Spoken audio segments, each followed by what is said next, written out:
16वीं सदी का एक ऐसा आइकॉनिक टकराव जिसने पूरे हिंदी साहित्य में कैरेक्टर डायनामिक्स की परिभाषा ही बदल कर रख दी। आज के इस विश्लेषण में हम बात करेंगे महाकवि तुलसीदास की अमर रचना राम लक्ष्मण परशुराम संवाद की। इसमें जो मनोविज्ञान, जो तनाव और भाषा की जो गजब की महारत छुपी है ना, वो सच में हैरान कर देने वाली है। तो चलिए बिना किसी देरी के इस मास्टरपीस को डिकोड करते हैं। इस चर्चा की रूपरेखा बहुत ही सीधी सी है। सबसे पहले हम कवि तुलसीदास जी के बारे में जानेंगे, फिर उस घटना पर आएंगे जहां शिव धनुष टूटता है। इसके बाद उन तीन प्रमुख चेहरों और उनके बीच के उस व्यंग बनाम क्रोध वाले महाटकराव को समझेंगे और अंत में इसके काव्य और भाषाई सौंदर्य की गहराइयों में गोता लगाएंगे। भाग 1 कवि तुलसीदास का परिचय। कहानी शुरू करने से पहले उस महान रचनात्मक दिमाग को समझना बहुत जरूरी है जिसने इस पूरे मंच को सजाया। 1532 में जन्मे इस महान कवि का शुरुआती जीवन सच में बहुत ही ज्यादा संघर्षपूर्ण था। बचपन में ही माता पिता से बिछड़ जाना। कोई आम इंसान शायद टूट जाता, लेकिन तुलसीदास जी ने क्या किया? उन्होंने अपने उस गहरे दर्द और संघर्ष को उठाया और उसे साहित्य के जरिए एक ऐसी अद्वितीय भक्ति में बदल दिया जिसकी मिसाल आज तक नहीं मिलती।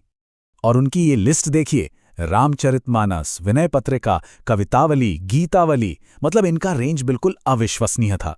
ये सिर्फ अवधि में ही नहीं बल्कि ब्रजभाषा में भी उतनी ही सहजता और अधिकार के साथ लिखते थे।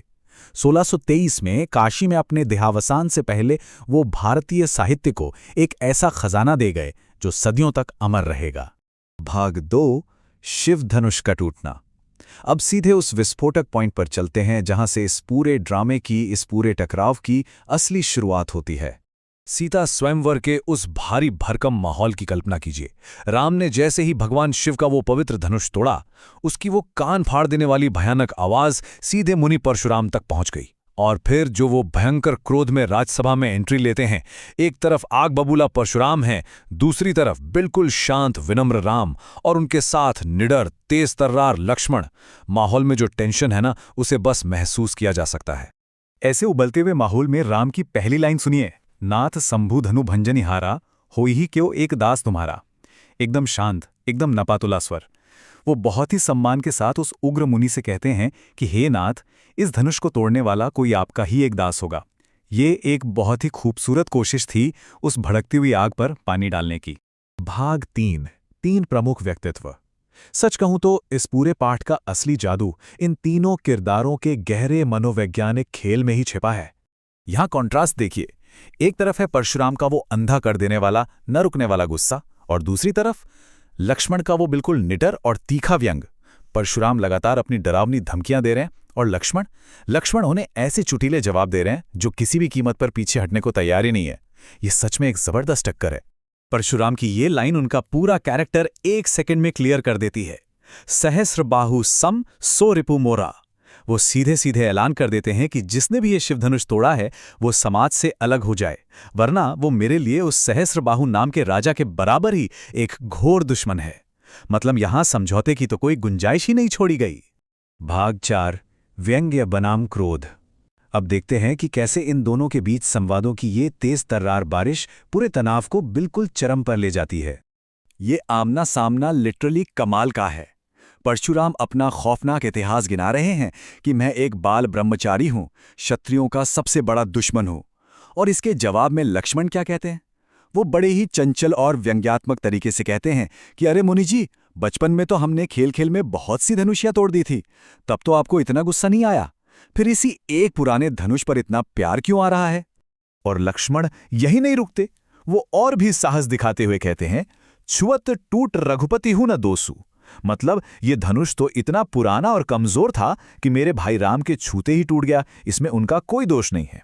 अब एक तो राम को निर्दोष बताना और ऊपर से शिव धनुष को पुराना और कमजोर कहना, ये तो मुनि के गुस्से में सीधे घी डालने वाला काम था। भाग 5 काव्य और भाषाई सौंदर्य। खैर, कहानी से थोड़ा बाहर निकलकर अब उस साहित्यिक जादू को समझते हैं जिसने 16वीं सदी के इस संवाद को आज तक एक क्लासिक मास्टरपीस बनाकर रखा है। अगर इस 16वीं सदी की पुरानी अवधी भाषा के शब्दों को आज की मॉडर्न हिंदी से जोड़ें तो चीजें एकदम शीशे की तरह साफ हो जाती हैं।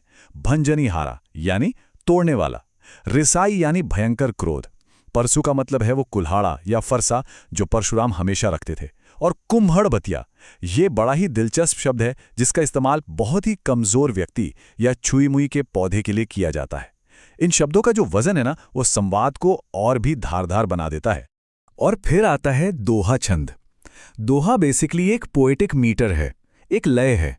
इसकी पहली और तीसरी लाइन में 13 मात्राएं होती हैं और दूसरी चौथी लाइन में 11 मात्राएं। तुलसीदास जी ने इस 13-11 की बीट का इस्तेमाल अपने श्लोकों को एक बहुत ही दमदार और असरदार तरीके से खत्म करने के लिए किया है। दोहे के साथ साथ चौपाई को भी समझना जरूरी है। ये 4 लाइनों का एक ऐसा छंद है जिसकी हर एक लाइन में एकदम सटीक 16 मात्राएं होती हैं।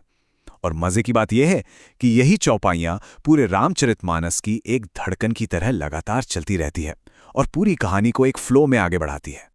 लेकिन भाषा की असली खूबसूरती तो इन अलंकारों से निखर कर आती है।